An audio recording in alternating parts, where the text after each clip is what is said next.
एक बार एक कन्या के पिता ने शर्त रखी कि हम शादी तो करेंगे, उसी दूल्हे से करेंगे, लेकिन शर्त यह है कि बारात में कोई बूढ़ा आदमी नहीं आना चाहिए।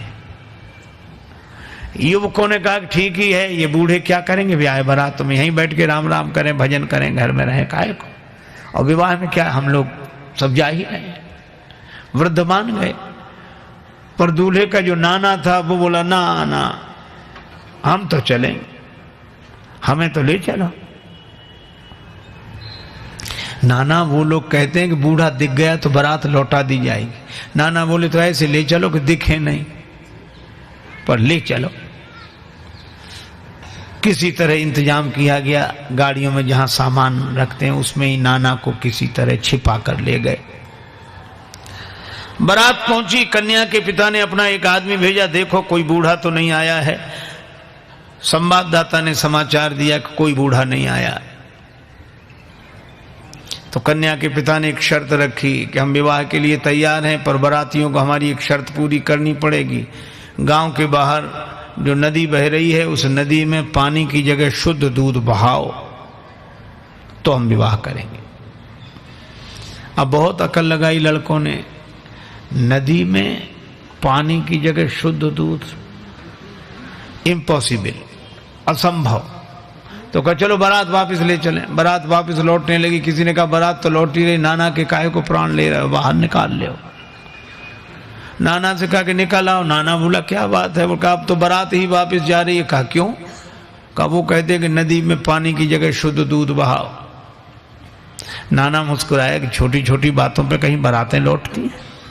लड़के बोले नाना दिमाग खराब है, छोटी बात है, इतना दूध कहां से आवे और नदी में, और ये और फिर शुद्ध कैसे रह जाएगा, दूध पानी में डालोगे तुम। ये वृद्ध ने मुस्कुरा कर कहा कि जरा सी बात है, तुम जो कन्या के पिता की ओर से समाचार लेकर आया था उसी के द्वारा तुम समाचार भिजवा दो। क्या? कि दूध का इंतजाम हमने कर लिया है, शुद्ध दूध बहा देंगे, इतना नदी भर जाए उससे भी ज्यादा दूध हमारे पास है, लेकिन हमारी भी एक शर्त है। क्या? कि नदी का पानी खाली तुम करा दो, दूध हम बहा देंगे। कन्या के पिता के पास खबर गई कि वो कहते हैं कि नदी का पानी खाली तुम कराओ, दूध हम बहा देंगे। कन्या का पिता बोला जरा अच्छी तरह छानबीन करो, बारात में जरूर कोई बूढ़ा आया है, नहीं तो।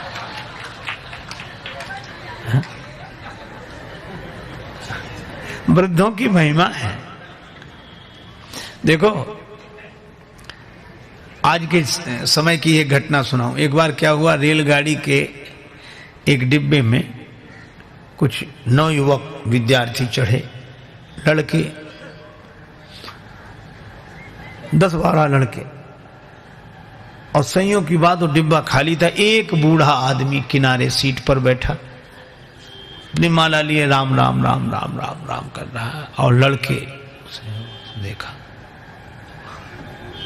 अब उनका तो नाम ही लड़के। रेलगाड़ी चली, अब वो भड़के,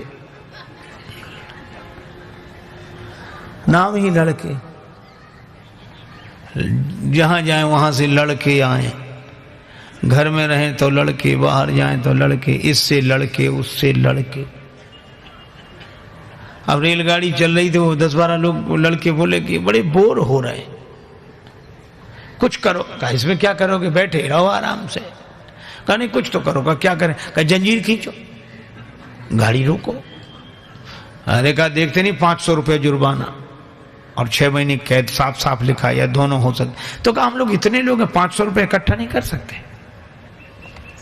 कर ले। कहा फिर जंजीर खींचेंगे। अब 500 जरूरी थोड़े, किसी ने 100 दिए, किसी ने 200 दिए, 1200 रुपये हुए। और 1200 रुपये उनमें से एक मुख्य आदमी था, उसके लड़के की जेब में रख दिए और कहा कि अब जंजीर खींचो। पहले तो पैसा लगेगा नहीं, लगेगा दे देंगे, पैसा है तो पास में, खींचो। तब तक एक लड़का बोला एक नया पैसा नहीं लगेगा, जंजीर हम खींचेंगे, गाड़ी रुकेगी, अधिकारी आएंगे, नाम इस बूढ़े का लगा देंगे किसने जंजीर खींची।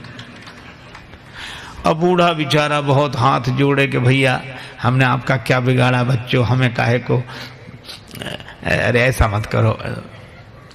लड़के बोले बड़ा मजा आएगा, ये गिड़गिड़ाएगा। कुछ लोगों को इसी में मजा आता, पर पीड़न रति, दूसरे को दुख पहुंचाकर सुख पाना। और अंत में यह हुआ कि लड़कों ने जंजीर खींच दी। मुख्य चेकिंग थी, अधिकारियों को लड़के ही बुला लाए। इस बूढ़े ने जंजीर खींची, इस बूढ़े ने जंजीर खींची। अब वृद्ध बड़ा हैरान कि अगर हम कहें भी कि हमने जंजीर नहीं खींची तो मानेगा कौन? ये 10-12 लड़के और सब हमारे बारे में यही कह रहे हैं कि जंजीर खींची। तो उसको भगवान ने ऐसी प्रेरणा दी। अधिकारी ने डांटते हुए कहा, तुम वृद्ध होकर शर्म नहीं लगती, जंजीर क्यों खींची? बूढ़ा बोला, साहब जंजीर तो खींची पर मजबूरी में खींची।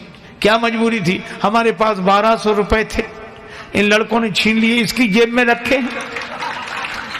अब तो बूढ़े के सामने ही गिने गए थे रुपए और रखे गए। अधिकारियों ने जो देखा तो उसकी जेब में रुपए मिल गए।